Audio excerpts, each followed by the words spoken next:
Hi everyone, this is Korosh Erfani and today is Tuesday, March 10th, 2026. We are going to talk about the 12th day of the war of Israel and the United States against Iran. And I am developing a hypothesis according to which there is no more control of the war by the United States. So which means that now the war is out of control, at least out of control of Trump, and as opposed to what he was thinking about himself and the mighty force of the United States as the only element, as the only factor of this equation. I am going to try to show that it's not the case, that there are many other factors that start to become more and more important to determine if there would be any end to this war or not. So the general context in which I would like to establish my hypothesis is that the United States has been dragged into this war by Israel. So that's why it didn't have really the preparation that's necessary for a long-term war.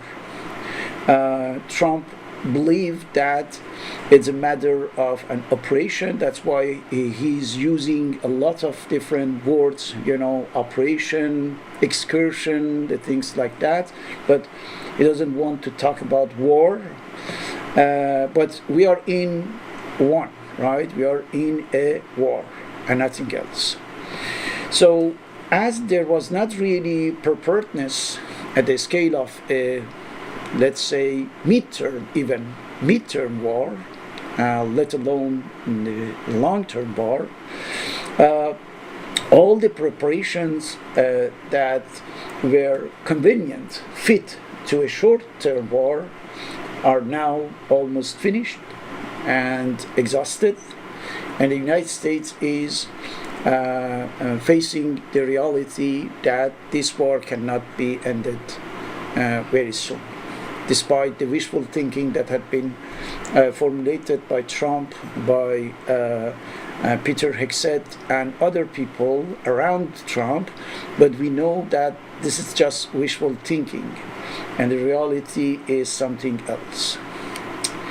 So one of the reasons for which they think that we are getting close to the end is the numbers that they are presenting as the damages and casualties for the Iranian part, right? And they are telling us that for the missiles, there is missiles are done for 90% missile launch, and drones launch done for 85%. No Navy, no Air Force, nothing and nothing. All right. But as we know that Trump and his administration don't have any attachment to reality, right, and to facts, it's good to verify, to check, okay? And that's why I try to do it. And I found a very interesting source that did it for us. Here you have a very technical approach by Policy Tensor, which is talking about why the US is facing strategic defeat. So this guy, in order to present us what is going on, he didn't develop a political, ideological thesis, right?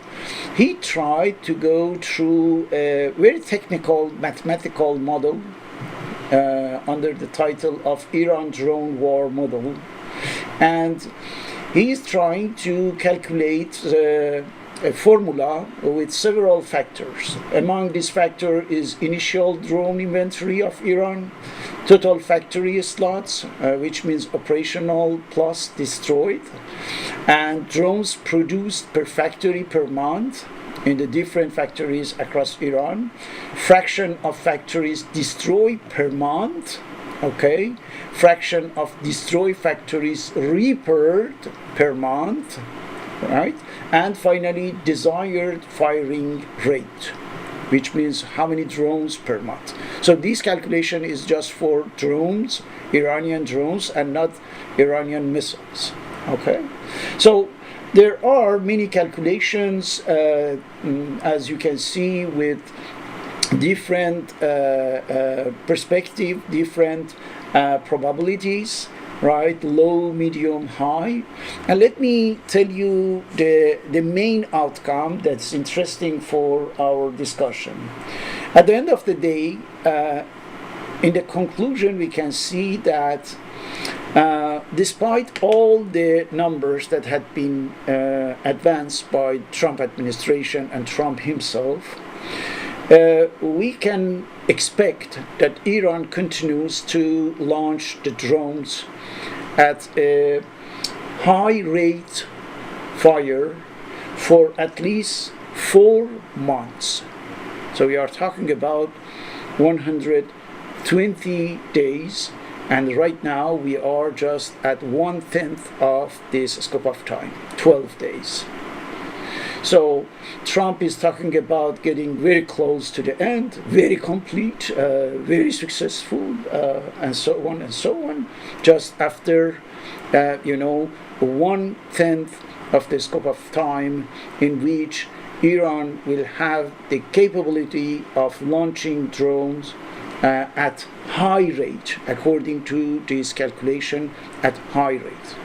One of the reasons we can see the discrepancy between what this factual calculation is telling us and the ambiguous, no fact checked of Trump administration. This discrepancy, this distance, huge distance, is coming from the fact that the real number of the drones that have been done by Trump administration, by American army in the region, is, according to what he is saying here, something between 35 to 50%. So Trump is talking about 80 or 85%, and here the calculations are showing us, it had been checked also by some technical resources, and it looks like that it would be marked on by 35 to 50%. So a huge gap, right? Between this number and the one presented by Trump, by the Hexet, by the Speaker of the White House. So we cannot really rely on what they are telling us. All right. If it's the case, we can be sure that something is wrong here, which is that the Americans had a misconception of the military capability of the Iranian side, right? And I think based on the misinformation, provided by Israelis, because Israelis wanted absolutely the Americans in this war, so that's why they produced false information, fake information, and anything else, in order to misguide and mislead Americans. And it's done. It's over. Now the Americans are entrapped by Israelis in at least midterm war, and we are talking for the midterm, we are talking about 1, 2, 3 months, or long term, beyond 3-4 months, till we don't know. All right, why so? What had been so miscalculated? This is where this analysis is very interesting. Is talking about something that goes back to 1990s, at that time.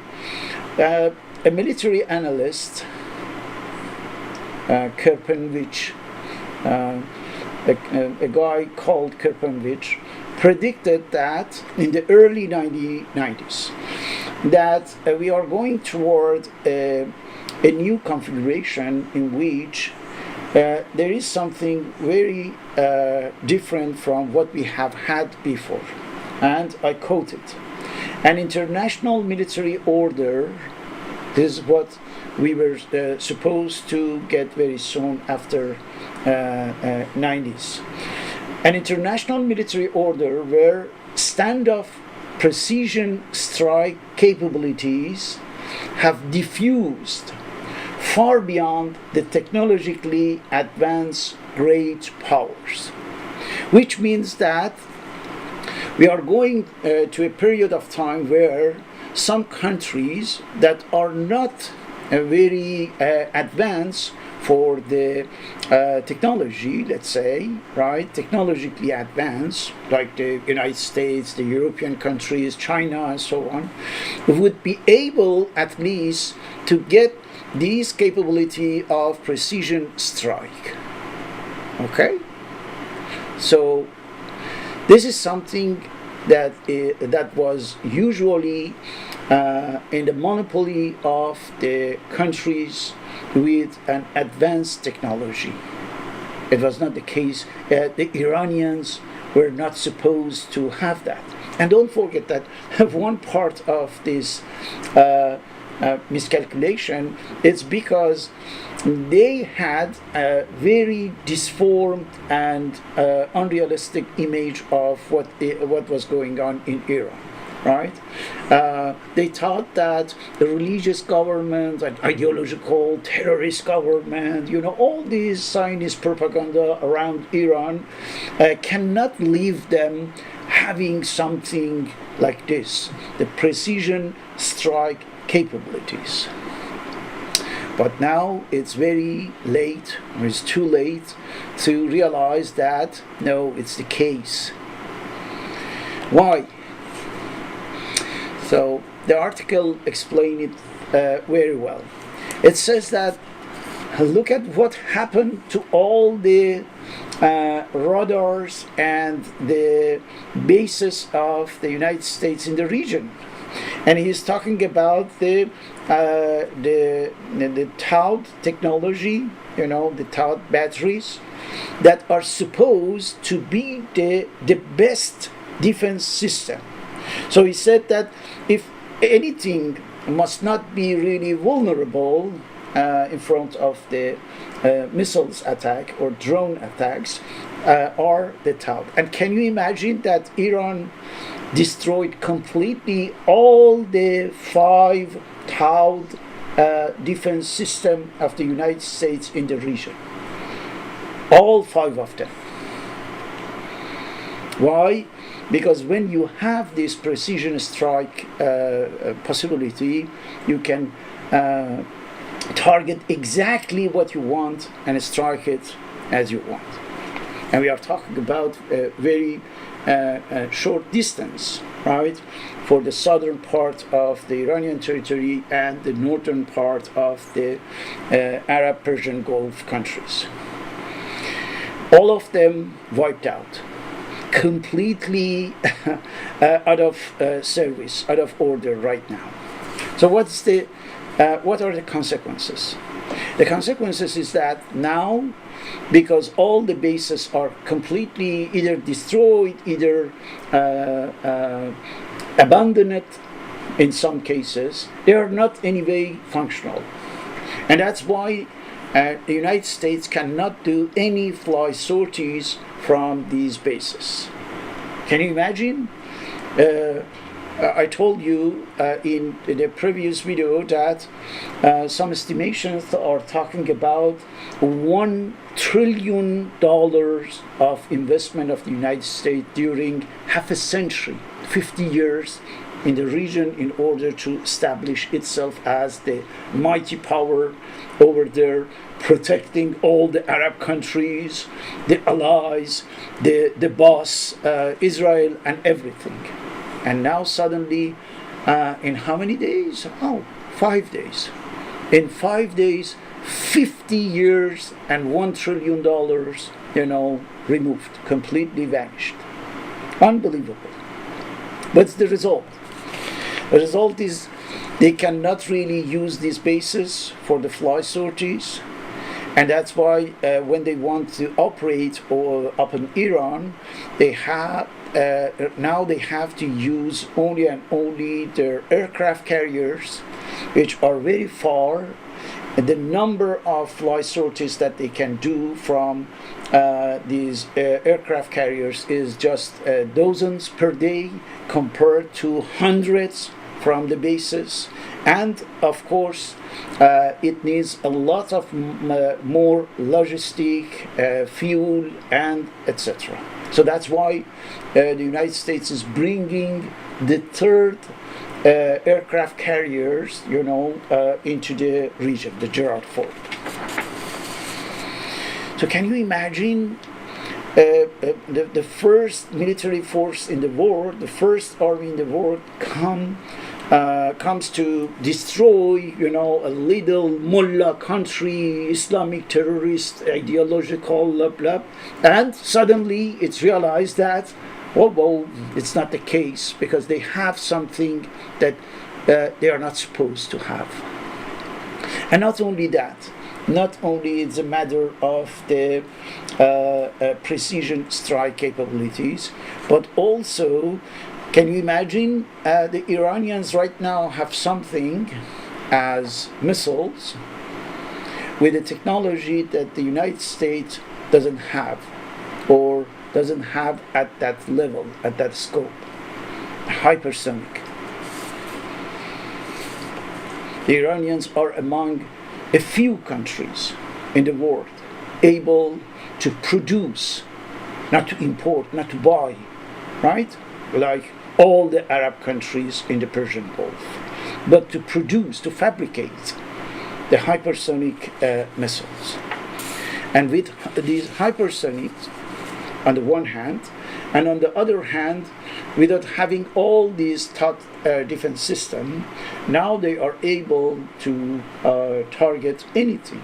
They can strike almost anything in the region, including the core of Tel Aviv. Can you imagine that one missiles launching from Iranian territory to get to Israel must pass something like between 20 to 25 different impediments, defense system or anything. The British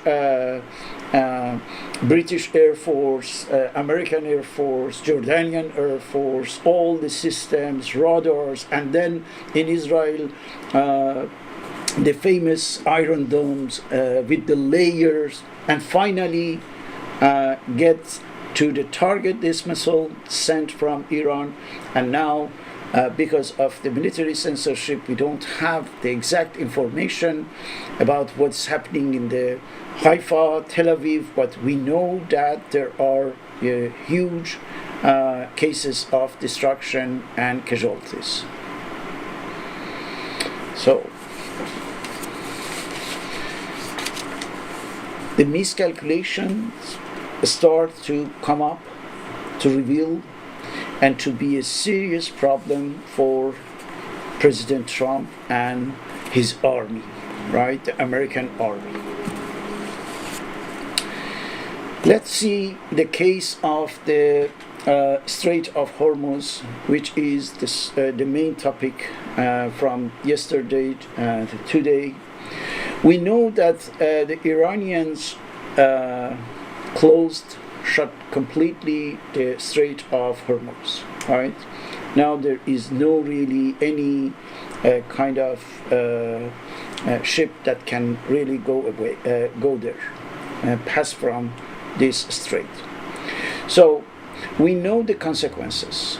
We have an idea about the consequences because already it's a matter of billions and billions of dollars as economic loss for the region, for the region's countries, and of course globally. We are going to talk about that. But now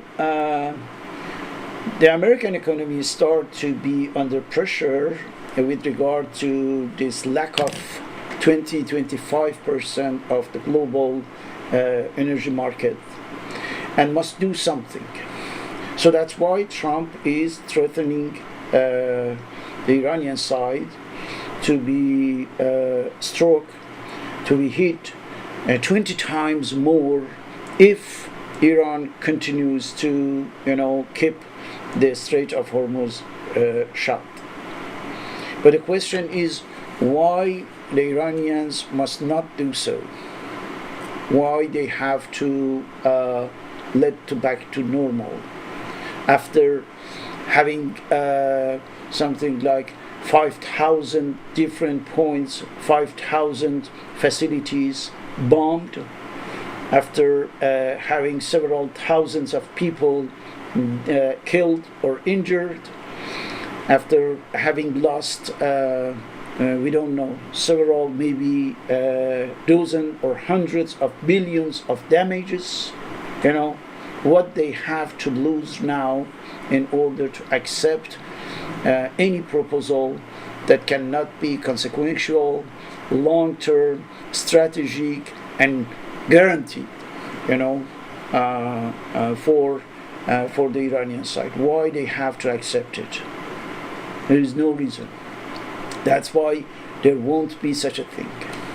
There won't be any chance to, escape this nightmare for the Americans, which is the closure of the Strait of Hormuz. If there would be any chance, it must be acceptable, satisfying the Iranian side, right? Otherwise, it doesn't make sense. So this is where the things start to become really complicated. Why? Because the United States acted in such a way that the Iranian part now doesn't have any trust in Americans in general, we can say, by and large. And on the other hand, they don't want really to leave the Americans go away, okay? Because they know that the Americans are controlled completely by Israel, and Israel has an existential problem with Iran. It's not a matter of 12 days, 10 days, 20 days. No, that's an existential threat. Israel is an existential threat for Iran and vice versa. So they cannot beat each other. I don't think that there would be a formula in which we have a peaceful coexistence between Iran and Israel. Not because Iran doesn't want that, because Israel is now in the hands of those who want to put an end to anything. Don't forget that those who are in power in Israel are now, according to themselves, according to their ideological beliefs and religious creeds, they are preparing the conditions to have the Armageddon. And the Armageddon is the last war where the whole world will be set in fire, so that God or the God's representative comes on earth in order to save the Jews. This is what they think, and they are acting according to this because they know that such a thing, that you are now the most hated country in the world, right? Among the 8 billion people on the earth, there are 9 billion that hate you, right? Because you are criminal, you are genocidal, because you are lawyer, because you are warmonger. So the people don't want you. The whole global population really doesn't want you. So they know that. They know because they know what they did in order to get to that status, seen in this way. So that's why they don't have any choice. They cannot walk back. They cannot walk back. They cannot walk away. The only thing that they can do is just keep everything, continuing on the round in order to create such a condition that Armageddon is done and God comes here to save them. So with such a thing, when the people, the serious people like Mersheimer are talking about the absurd aspect of this, right?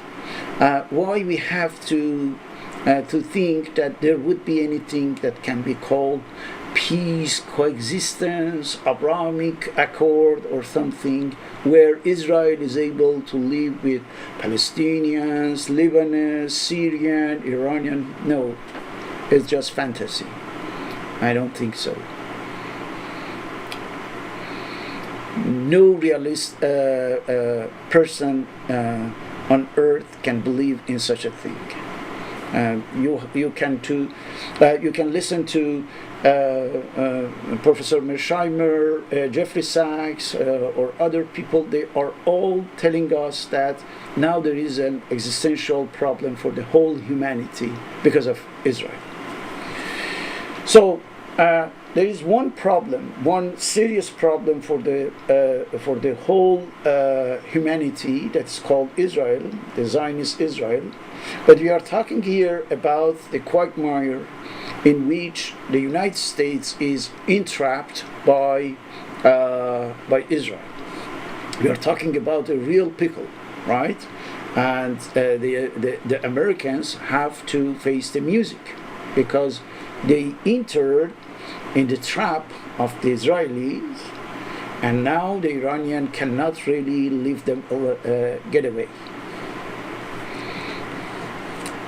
We saw that mistakes and errors and wrongdoings started to, add up one after another since the first day of this war. For example, they eliminated Ali Khamenei. Ali Khamenei was the Iranian Islamic Republic's supreme leader, right? And he was more or less a moderate leader, someone who tried to keep Iran strong according to himself, even though we cannot be in agreement with this idea, but he tried to do so, and at the same time he tried to avoid confront the whole region, Israel, the United States, and so on. So every time there was a serious situation, Khamenei was trying to get around. That's why he was okay with the negotiation for the nuclear issue with the JCPOA, in 2015 and so on. So we can consider him as kind of moderate. So look at how intelligent you are. You come to eliminate a moderate leader without having any alternative, without having any plan for how to replace him with someone even more moderate, pro-Western, pro-American or something. You don't have any idea. You don't have any Chalabi like in Iraq. And what you do is just to create a condition in which there is now his son much more radical than his father who replaced him. Okay? So this guy is someone very close to the IRGC, and essentially the core of the IRGC, like the guardian of the revolutionary guardian, and they are very radical, right? So that's why this link between Mojtaba Khamenei and this core of the guardian of revolution now creates really a central part of the Iranian leadership that is much more radical than Khamenei and his commandment over the IRGC. What this radicalism can mean? This radicalism will be translated into the avoidance of any short-term war with the United States, which means we are going to go with a prolonged war, not because of the United States anymore, maybe even not desired by Israel. I am going to explain that Israel, at the end of the day, prefers a long-term, complete destruction of Iran, compared to just the short-term adventure of the United States. But we are talking about the Americans on the one hand and the Iranians on the other hand. Here you can see that the Iranians are not eager at all to have a short-term war. Why? Because a short-term means nothing, but absolutely nothing as advantage for the Iranians. All right? So that's why they are ready to radicalize, to intensify, to escalate the war. How they can do that? So first, all the alternatives that Americans counted on in order to put more and more pressure on the Iranian regime, not directly by mobilizing themselves, right, the American forces, but others, failed. We saw how aggressively Israelis and Americans tried to bring in the Kurds, the Kurdish Iranian organizations, political organization, into the war, and they failed. They completely and lamentably failed.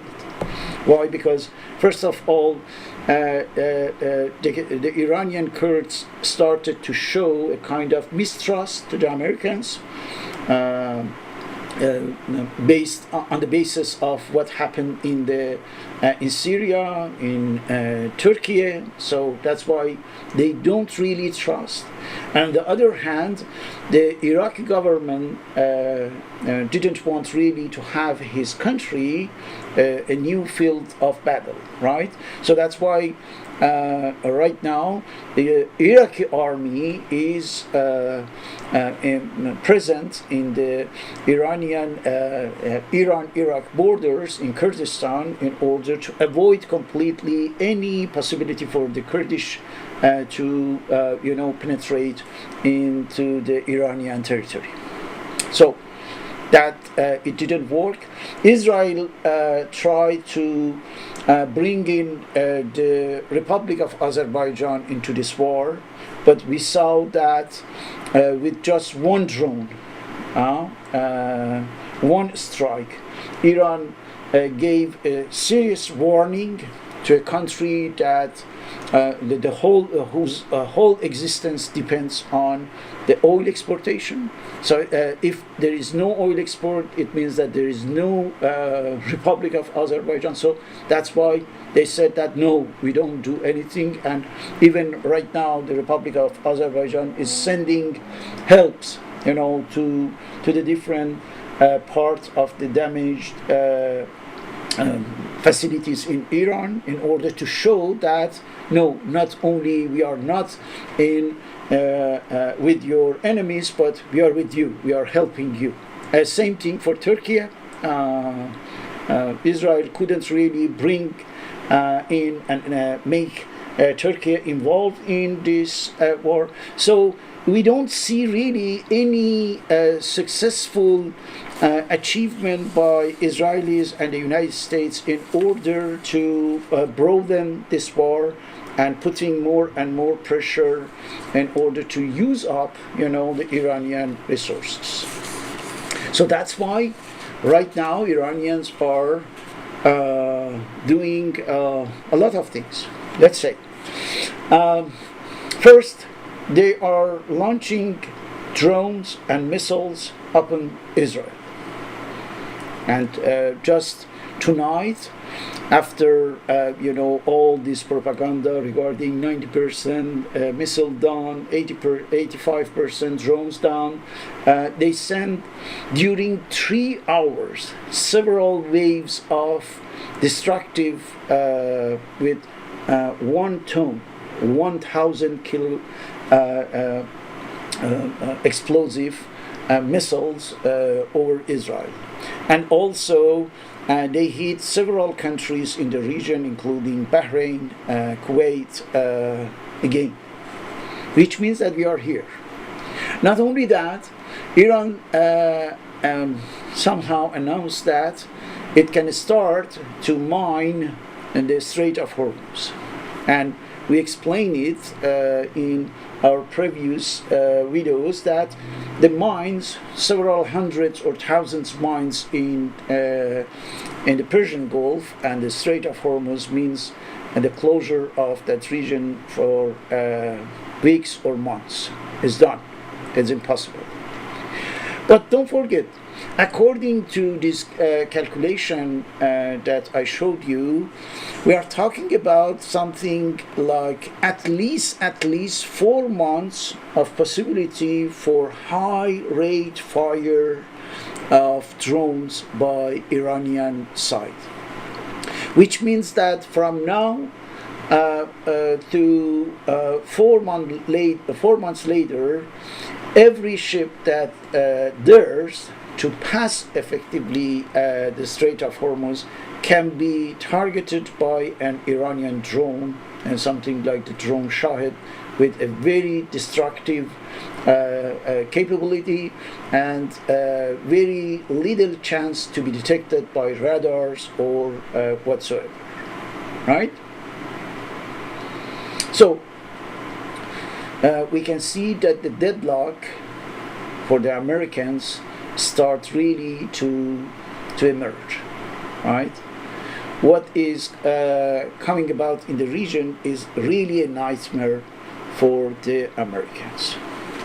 Let me tell you the huge consequences, negative consequences, disastrous almost, that can have this story of closing Strait of Hormuz and keep it shut. First, we know that the global inflation shock is already there. The prices of almost everything, but essentially those goods that were related directly with the oil or petrochemical products started to rise considerably. We can see the nightmare of the global financial markets with several trillion dollars loss already, right? For 1 week, we were talking about $6 trillion, and beyond that, of course, at the end of the second week, most probably it would be more than double, right? More than double. And the third one, many analysts are talking about a coming food crisis. Food crisis because in order to have farming agriculture across the world, I am talking about in the global agricultural production, they need fertilizers, right? And if there is no such a thing, we are going to have very soon, for the next crop, in a few months, some are talking about 50% of decrease. 50%, a half. Can you imagine that the global food production will be in half? Unimaginable.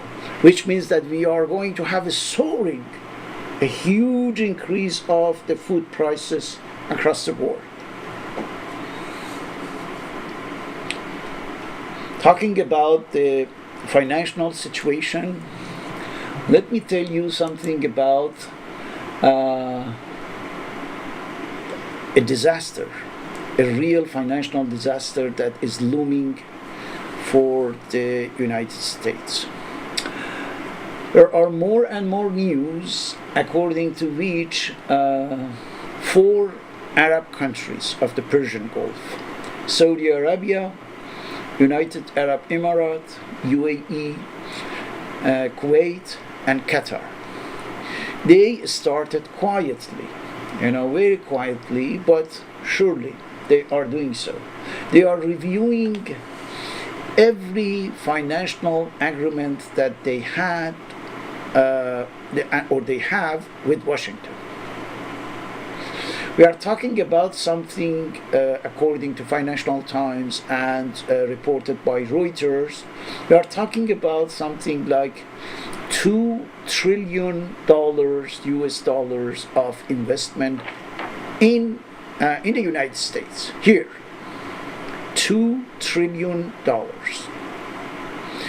So we can see that they have a huge amount of treasury bonds, the stocks, real estate, and everything. And Financial Times is telling us that finally these four countries, because of the situation in the region, the famous Israeli war against Iran, with the participation of its slave, the United States, now will cost, just by these four countries, something maybe like $2 trillion of investment fleeing the United States.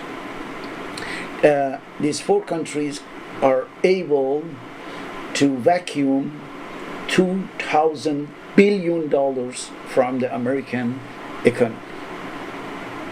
And they are examining the idea of force majeure, which will justify effectively to put an end to their agreements so that there is no breach of contract to be sued or something. And once it's done, of course, they will draw their money out completely back. Why? Because they need. They are not making money anymore since February 28th, right? Nothing. And they are paying a huge amount of damages and loss, and they need these $2 trillion.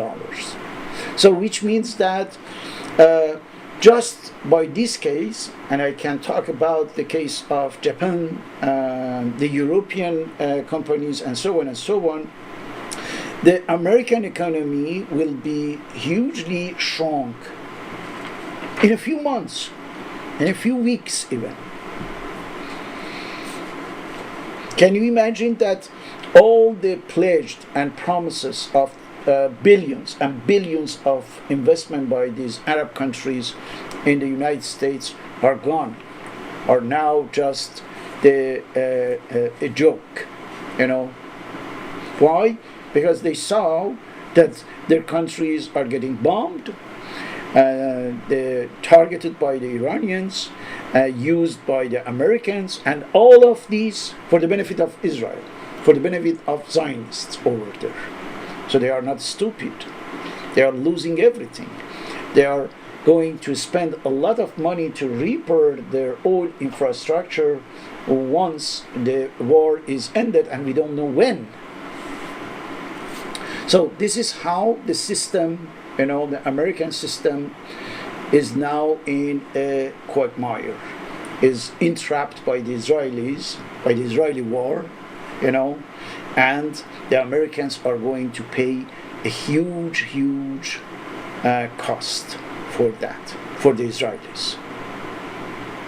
So let me very clear about that. We are on the brink of a global recession.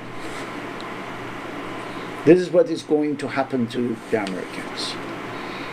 And can you imagine that at the same time that the American economy is going toward a kind of collapse, I don't know, is going to fall apart, most probably in the coming months.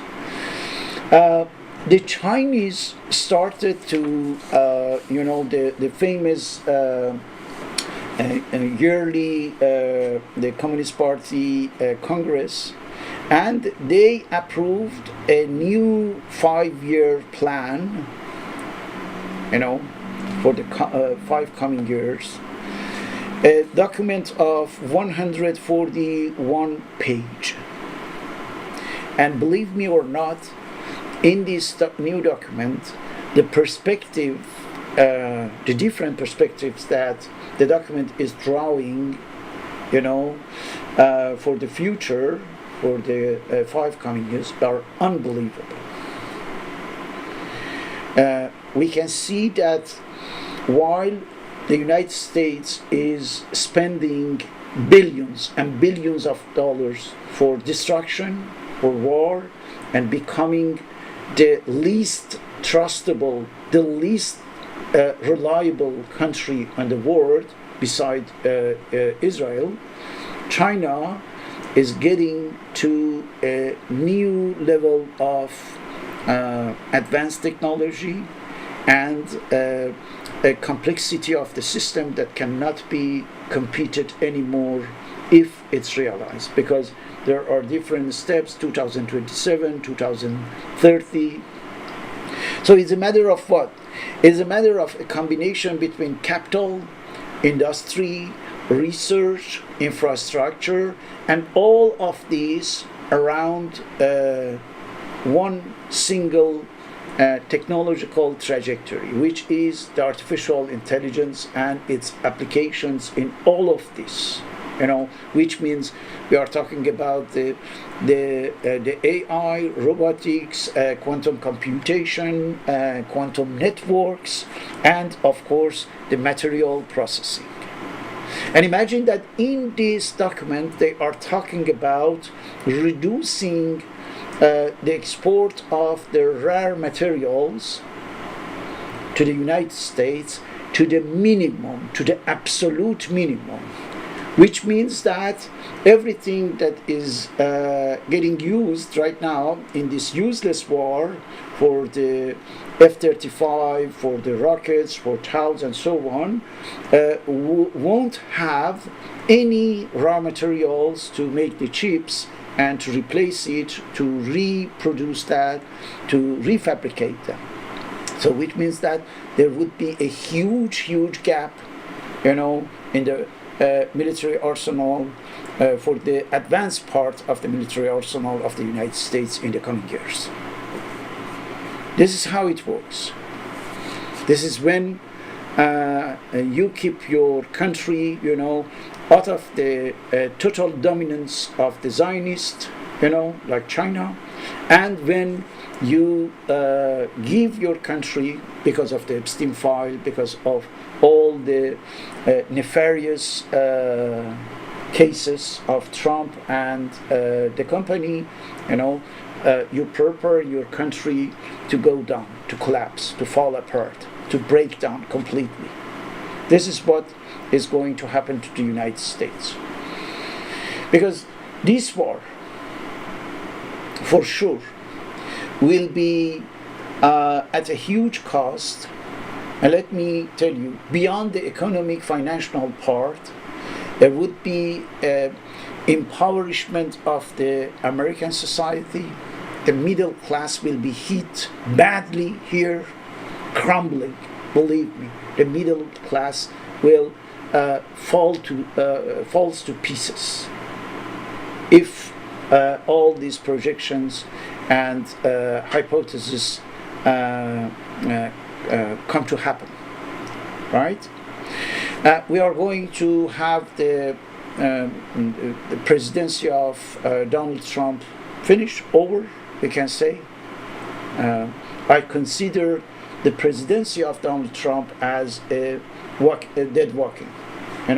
There won't be anything that we can consider as the second term in a complete way, in a complete scope of 4 years. Unimaginable.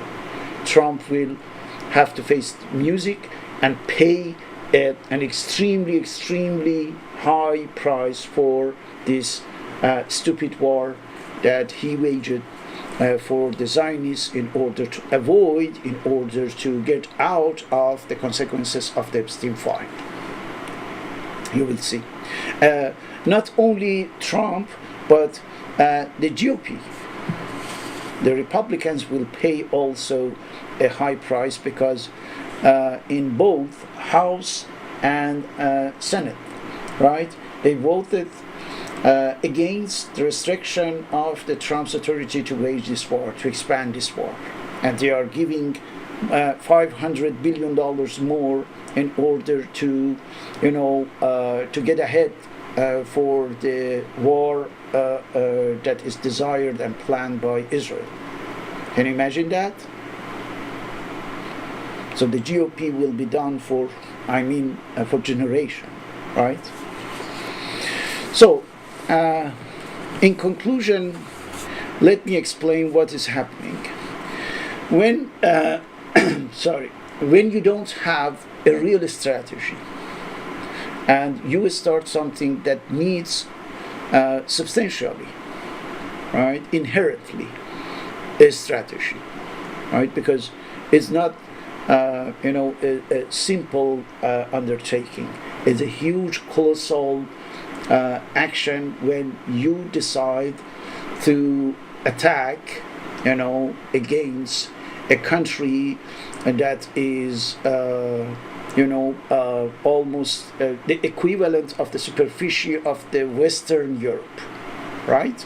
With 93 million people, a nation that is that has shown in its history that it never surrenders. It never gives up its territory, its existential elements, territorial integrity, national unity, to any kind of foreign enemy. So that's a misconception, that's miscalculation, that's a huge historic mistake. The short term was the idea. The long term is the reality.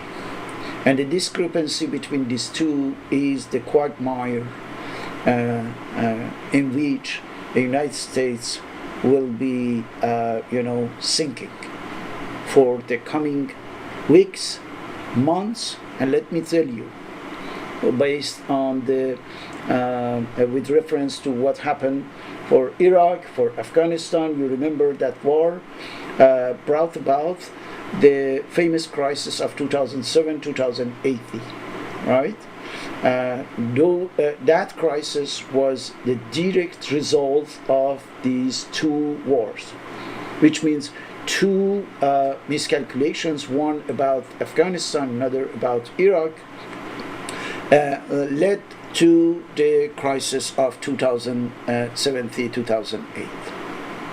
So when we compare the scope of those operations, those military operations, let's say those two wars, with what is happening right now, even though Trump tries to have a rhetoric of dominating everything, controlling everything, having everything under control, for the short-term excursion, but it doesn't work like that. The war is determined always and always on the battlefield, not on the paper, not on the table of the commanders or generals. Is the battlefield. The battlefield is Strait of Hormuz.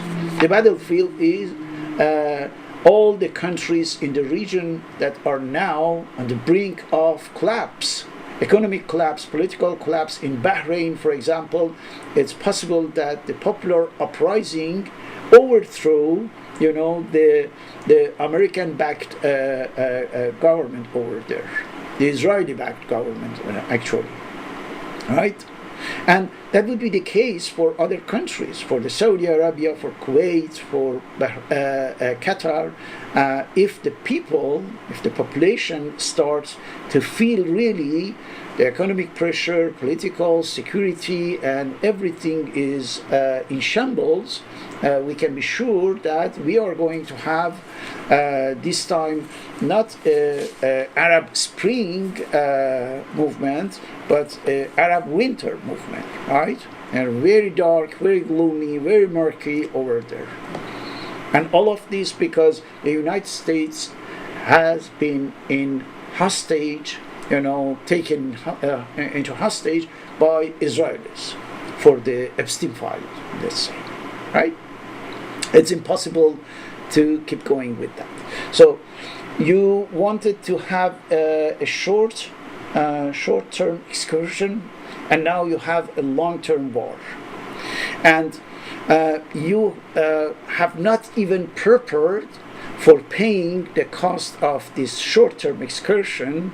Imagine that now you have to pay the huge price of a long-term war.